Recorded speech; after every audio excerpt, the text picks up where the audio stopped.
Halo teman-teman semua, gimana kabar kalian? Semoga kabar kalian itu dalam keadaan baik-baik saja ya. Nah, di video kemarin kan kita sudah sempat membahas tentang metode Rensunsen dan kita sudah mengisi data book kita melewati data tersebut yang mana memiliki 5 komponen penting, yaitu dari skill, capital, waktu, passion, dan connection. Nah, di video kali ini kita akan melanjutkan ke tahap berikutnya. Dan sebelum itu aku mau ngasih tahu dulu nih, dari evaluasi berapa hari sebelumnya dengan baik, aku sudah memutuskan untuk membuat usaha, yaitu usaha bernama Angin Kota Senada yang berfokus pada minuman kekinian dengan 2 jenis minuman, yaitu green tea dan Thai tea. Kenapa? Karena melihat dari 5 komponen tersebut, minuman itulah yang akan menjadi solusi praktisnya dari skill, kapital, koneksi, waktu, dan passion aku. Oke. Nah, jadi di video kali ini kita akan langsung aja ke tahap berikutnya, yaitu pembuatan business plan. Apa itu business plan? Sebenarnya gini teman-teman, sebenarnya business plan itu adalah dokumentasi tertulis yang merincikan tujuan, strategi, analisa, dan keuangan serta operasional yang mendukung.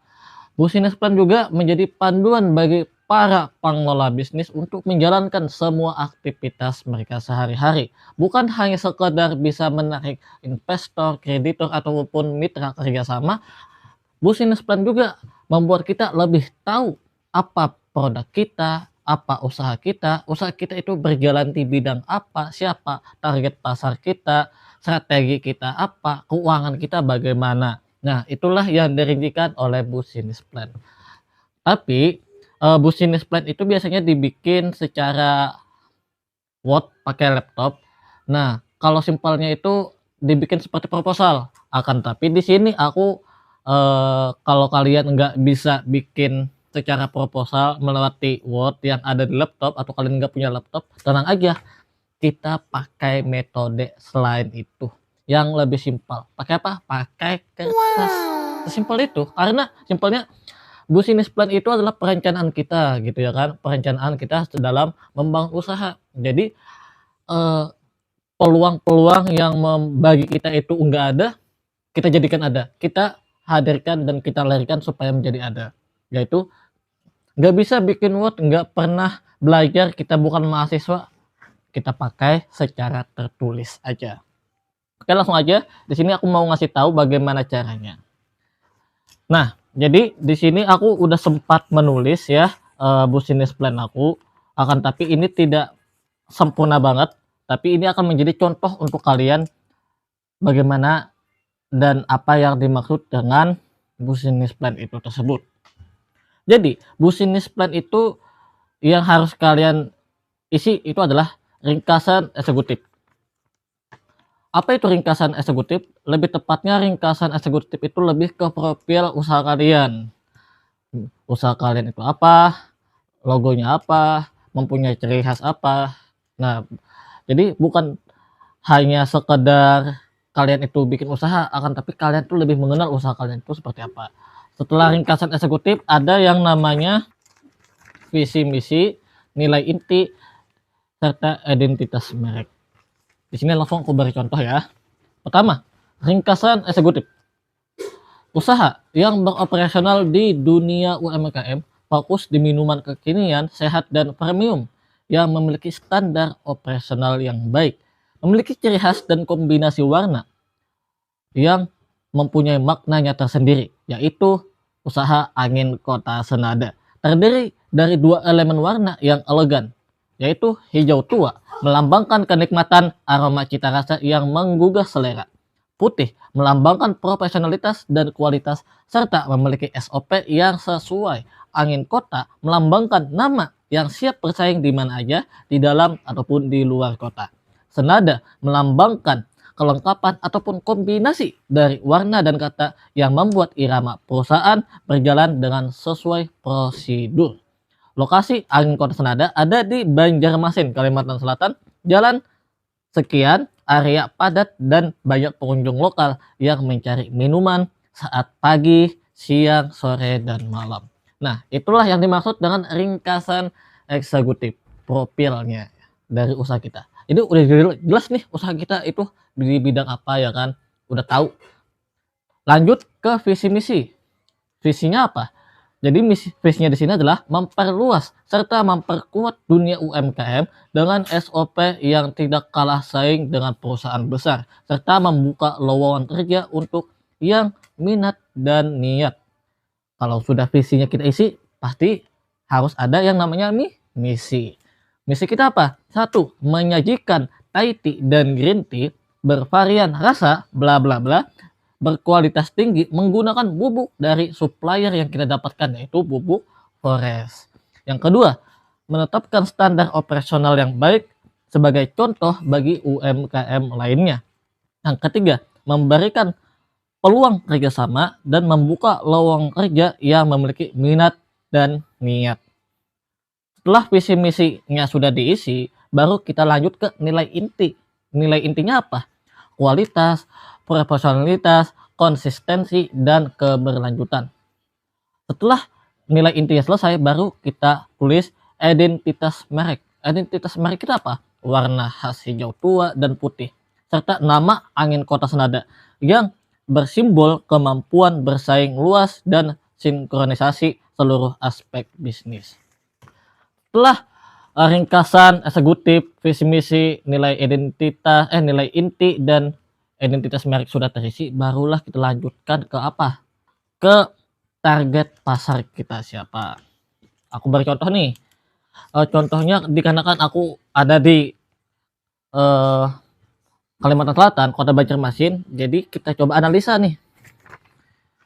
Orang Kalimantan ini, orang Banjarmasin ini suka nggak kalau minum Thai tea dan green tea? Kita lihat, kita cari ya kan, kita analisa yang suka Thai tea ini siapa, yang suka green tea ini siapa. Nah, langsung aku beri contoh nih. Minuman yang siap saji ataupun gelas kemasan yang punya pasar stabil karena bukan sekedar tren doang. Jadi kita targetkan, kita analisa ke Gen Z misalnya. Gen Z adalah konsumen utama dari teh modern yang aku bikin ini. Karena mereka itu suka mungkin sehat, segar, manis, punya berbagai varian karena lucu. Terus mereka juga orangnya mudah dibagikan ke sosial media dan Gen Z itu juga menyukai dengan harga yang terjangkau dengan sesuai dengan budget mereka. Terus ada pekerja muda ataupun mahasiswa aktif. Mereka itu suka ada green tea, contohnya seperti cewek, karena dianggap lagi fresh dan bisa dikonsumsi setiap hari. Pekerja muda cenderung membeli minuman dalam perjalanan saat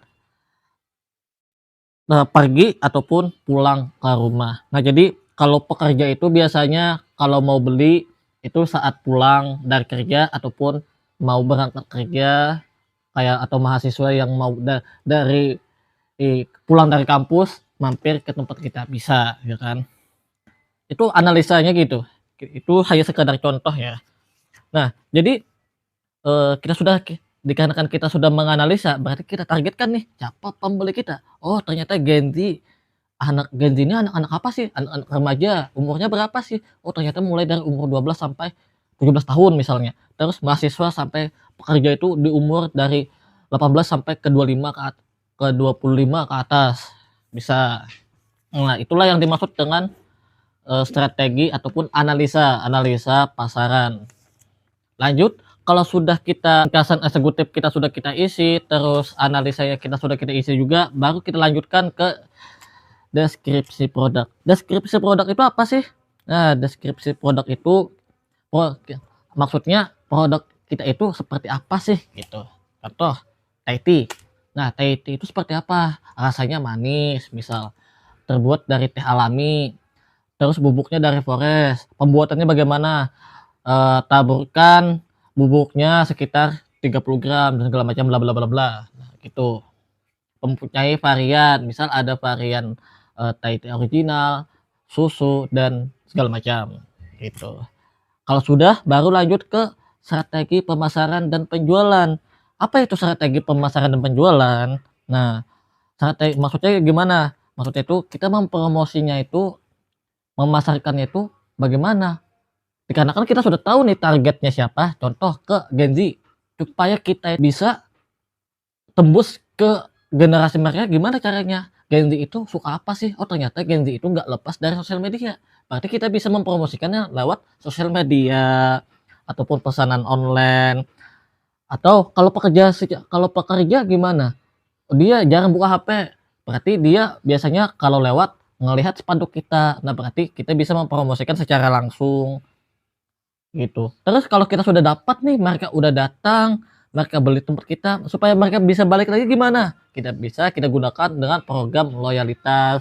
Apa itu loyalitas? Kita berikan diskon kayak misalnya 15%, 5% ataupun beli 2 gratis 1 dan segala macam. Tapi banyak strategi itu sudah dipakai tapi nggak ada yang efektif. Tenang, aku saranin kalian beli buku ini. Belajar marketing, belajar hidup. Biar kalian tahu marketing itu sebenarnya seperti apa sih. Ya. Oke, lanjut ke perencanaan operasional. Perencanaan operasional itu seperti apa sih? Perencanaan operasional itu lebih tepatnya kita ngasih tahu lokasi kita itu seperti apa. Misal usaha kita itu ruko, berarti jalannya jalan apa, tempatnya seperti apa, apakah ada parkiran, nah gitu. Terus peralatan yang kita butuhkan untuk pembuatan minuman itu apa-apa aja, misal ada toples, es batu, sedotan, gelas dan segala macam. Terus jam operasionalnya dari karyawan, misal bukanya jam berapa, selesai jam berapa. Standar prosesnya apa aja, maksud standar proses itu resep kita, misal dalam pembuatan Thai tea itu bubuk Thai tea-nya berapa gram, es batunya berapa, ya susunya berapa mili, airnya berapa mili. Nah itu. Lanjut yang terakhir adalah perencanaan keuangan. Perencanaan keuangan itu lebih tepatnya pengeluaran kita dalam membuat usaha itu berapa budgetnya. Aku bikin contoh seperti ini deh. Modal awal, misal modal awal sekitar 5 juta. Kalian mau beli bubuk sekitar 5 kilo. Harga 1 kilonya berapa? Misalnya 50.000. Kalian tulis 50.000. Terus kalian misal beli bubuk untuk es batu misal berapa? 30.000 misal. Kalian tulis 30.000. Nah, gitu. Tapi kalau kalian lebih mau praktis lagi, aku saranin kita sharing-sharing aja. Aku saranin kalau kalian emang mau bikin usaha sama kayak aku saranin kalian beli bubuk di Forest. Kalian udah dapat banyak hal di sana. Pertama, cara penyajiannya. Mereka sudah ada nih video-video cara pembuatannya. Satu, bubuk premium. Bubuk mereka juga sangat berkualitas dan premium. Harganya juga terjangkau. Jadi aku saranin kalian kalau mau cari bubuk, datangin aja ke tokonya Forest ataupun di sosial medianya juga ada Shopee, TikToknya juga ada, Instagram juga ada. Kalian langsung DM aja adminnya, kalian beli di sana, oke? Nah, mungkin itu aja yang dapat kusampaikan. Jadi itu ya yang dimaksud dengan business plan. Jadi dari awal sampai akhir, jadi jelas nih usaha kita itu berjalannya seperti apa, dari usaha kita itu apa, logo kita apa, kita udah jelas di situ ya kan. Tapi lebih jelas lagi kita rincikan satu persatu gitu. Contoh dari hijau tua melambangkan kenikmatan bla bla bla bla. Terus kan logonya itu nama produknya misal angin kota senada dengan warna backgroundnya hijau, terus nama tulisannya putih misalnya ya kan. Nah itu kalian gambar logonya seperti apa. Kalau kalian mau gambar logonya nggak mau ribet, kalian bisa pakai Canva atau kalian tulis di sini, di gambar di kertas juga bisa, terserah kalian. Jadi teman-teman, aku mau ngasih tahu pada kalian bahwasanya nggak ada yang susah di dunia ini. Kalau kalian mau berjuang dan berusaha, semuanya emang nggak mudah, tapi nikmati prosesnya, syukuri gitu ya kan. Jadi kalau kalian merasa oh aku mau bikin usaha tapi nggak tahu mulai dari mana, kalian tonton videonya ini, kalian tonton video aku dari awal, karena ini adalah real teman-teman. Karena aku belum ada usaha, ini perjalanan aku, ini akan menjadi dokumentasi aku sampai video ini akan kita lanjutkan sampai usaha aku itu benar-benar ada dan jadi. Kita lihat aja. Di mana kan aku menargetkan aku bikin usaha 2 bulan yang akan datang lagi. Maka dari itu aku langsung belajar dan memberikan pengalaman aku kepada kalian. Oke, mungkin itu aja yang dapat aku sampaikan. Jangan lupa bagi teman-teman yang belum subscribe channel aku, tolong subscribe dulu dan jangan lupa nyalakan lonceng notifikasinya supaya apa? Supaya kalian itu tidak ketinggalan info selanjutnya. Ya kan? Nah, panas banget di sini. Lanjut. Mungkin itu aja yang dapat aku sampaikan. Kalau kalian masih bingung atau ada yang mau ditanya-tanyakan, kalian komen aja di bawah, oke? Aku sambut kalian, aku terima kalian. Kalian subscribe channel aku anggap kalian itu adalah keluarga besar dari aku. Tapi kalau enggak subscribe channel aku gimana? Ya udah nggak apa-apa gitu. Kalian tetap teman aku, kalian tetap keluarga aku, sesama muslim. Oke. Mungkin sampai sini dulu, sampai jumpa di video selanjutnya.